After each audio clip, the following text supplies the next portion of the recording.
knowing the research that we have, and I think I probably have some 40 big research papers showing this causes damage, supposing the worst comes to the worst, and as I say, I know 200 schools now with leukemia clusters, supposing the worst comes to the worst here, do you have insurance?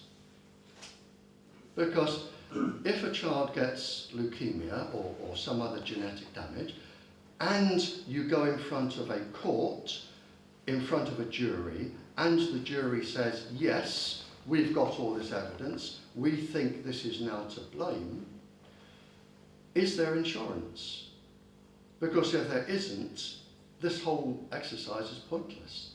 And I would ask the school to show me the piece of paper that says your children have third-party medical indemnity for microwave sickness.